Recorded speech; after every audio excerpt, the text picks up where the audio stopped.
I'm not trying to be a poster child for sleep. I'm not trying to practice what I preach. If you knew everything that I know about sleep, I promise you, you wouldn't be doing anything other than prioritizing your sleep. So for me, it is purely selfish. I don't want to live any shorter life than I have to, and I don't want to invite sickness and disease into my body any sooner than it has to. And the best prescription I know for a longer life and a healthier life is this thing called a good night of sleep.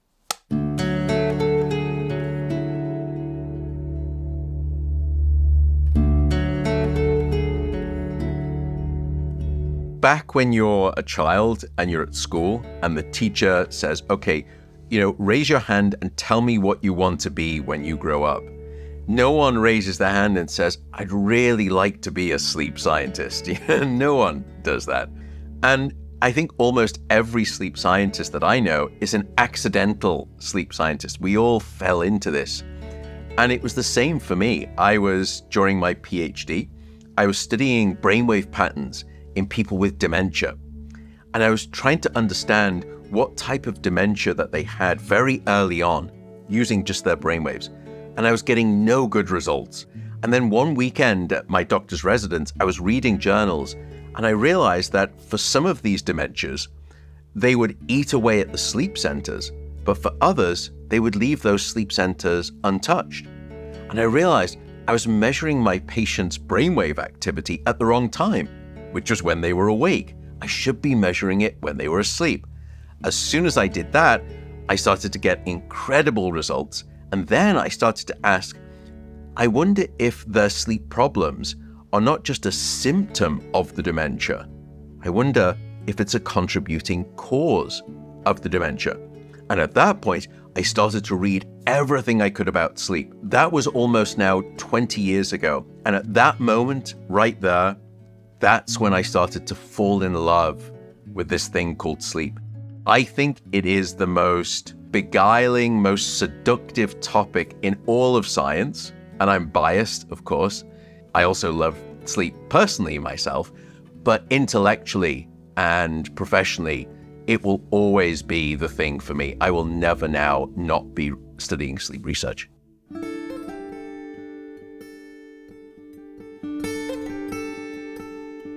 We sometimes think that there are these two pillars of good health, diet and exercise, and they are absolutely essential. And we used to then start to think, well, maybe sleep is the third pillar of health. But I disagree. I think sleep is not the third pillar of health. I think it's the foundation on which those two other things sit. For example, we know that if you're trying to be physically active and be physically high performing, if you've not slept, your performance is going to be significantly impaired as a consequence. Even though you're training as hard as you can, you have all of the skill to perform at exceptional levels. Without sleep, you're going to be less exceptional. Or you can think about diet and sleep. Firstly, when you're not sleeping enough, you will start to eat more than you need. And it's also that you don't just eat more food, you eat more sugary foods and you eat more heavy, stodgy carbohydrates. And that's the reason why a lack of sleep will lead to weight gain and obesity. Let's say that you're trying to diet and you're trying to lose some weight. If you are dieting, but you're not getting enough sleep, then 60% of all the weight that you lose will come from lean muscle mass and not fat. You lose what you want to keep, which is muscle, and you keep what you want to lose, which is fat. I'm not suggesting that sleep is the only thing that you should focus on. You should focus on at least 4 things. You should focus on diet, exercise, sleep, but also mental health. It's the thing that we forget often most. But I would say that for all of those, sleep really is the foundation from which those other things can be supported on.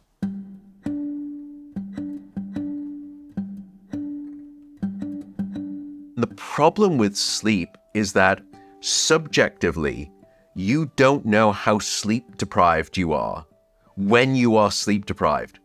So the analogy would be someone who's at the bar and they've maybe had 5 or 6 shots and they've had 7 beers, and they pick up their car keys and they say, I'm fine to drive home. And it's the same way with sleep.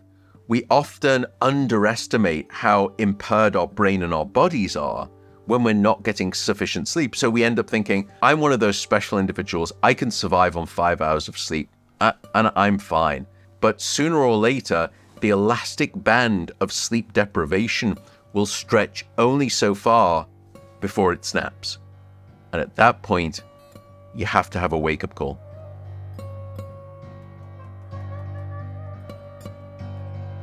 I absolutely have dreams about sleep research, about sleep science. I would say that probably maybe at least 2 of the major discoveries that I've made during my career at my sleep center were inspired by ideas for experiments that came to me during sleep. One in particular, I remember I was on vacation somewhere else in America, and I was in this log cabin. It was beautiful, and I remember just vividly waking up one morning and the sun was shining, and I dreamt about a scientific experiment that I needed to perform, and I designed it in my sleep, in my dreams. Sometimes when you have these dreams, you wake up and you start trying to write them down, and they just start to evaporate.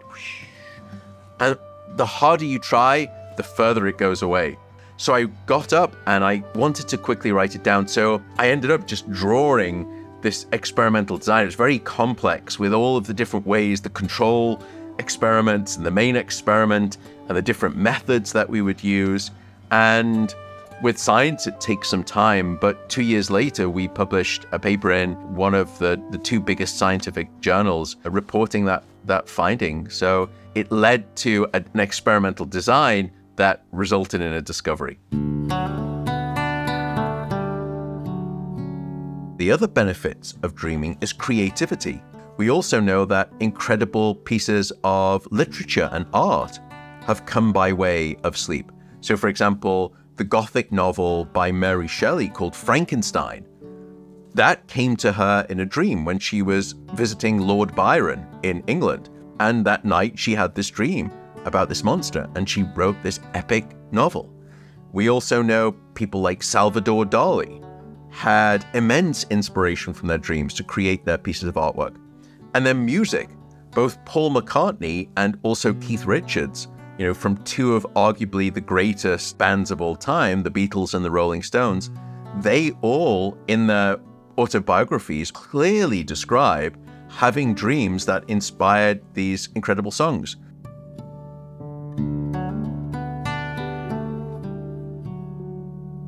I think probably one of my most incredible favorite dreams, and sometimes this is the case for many people, is when I had an episode, and I'm not a natural in this way, but I had what's called a lucid dream. And I just remember I started to dream and I was able to do almost anything I wanted. And at first I was doing what I loved, which was I was racing cars, and I was just going on the track so quickly and I couldn't make a mistake.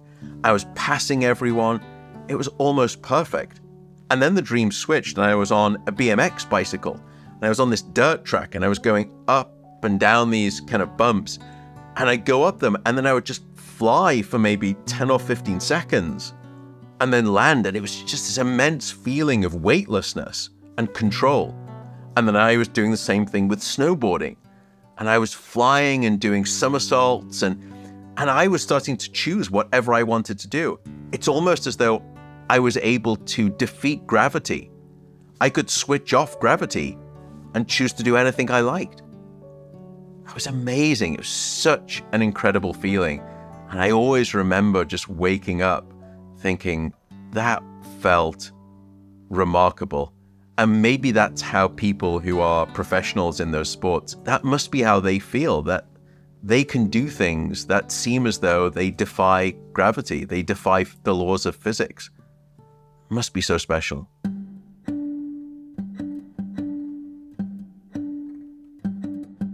Do I have nightmares? Yes, I've had nightmares in the past. And Probably the nightmare I remember most was as a child. I think many of us, we have these ideas of repetitive nightmares that we had, and many of them are from childhood. This recurring nightmare was a car approaching me, and I kept trying to move out of the way, and I couldn't see that there was anyone driving. And so I just thought, if I move out the way, the car will keep going in the same direction. And then every time I would move in a direction, the car would change and it would keep coming at me. I started to run backwards and it kept coming at me. And then I turn and I'm running and I'm sort of keep looking behind me and it's still chasing me. And then it would get to the point where it's about to just run over me and I wake up. I think in truth, in part, I can probably explain it because as a child, I was obsessed with cars. One of the first things I drew was a car, sports car. And then when I had Lego, the first thing I built was a sports car. And now I don't smoke, I don't drink, I try to eat in a healthy way. But I would say that probably my one kryptonite, I'm obsessed with sports cars. I'm a professor, I can't own a fancy sports car, but I do like racing cars, and that's one of my hobbies. I love motorsport, I love racing cars on track. Nightmares and dreams are very important and they serve many functions. One of the functions of dreams, including maybe nightmares, is to try to process our emotions. To me, it's like a compass, an emotional compass. It just tells me where the magnetic north of my emotional compass is and where I should focus some emphasis on thinking about my emotional health. Even though consciously I don't remember my dreams are still stored in my memory. There's a possibility, and we have a theory that we're trying to test. And if that's the case, we know that there is lots of information in our human brain that we are not consciously aware of, but it changes our behavior. It's called implicit memory. Most of our dreams are stored implicitly, and therefore they can change our behavior every day. So maybe our dreams do change our lives and change them in ways that we completely underestimate. Now, the alternative theory to that is that we forget most of our dreams. That may be true or it may not be true. So it's also possible that our dreams have only a small influence on our waking life. But so far, the more experiments that we do, the more that we realize dreams are not simply just a byproduct of this thing called sleep. They're not meaningless. They actually have a function. Now, it's not the function or the meaning that Sigmund Freud suggested. That was a wrong idea. But it does seem to have meaning in lots of scientifically proven ways.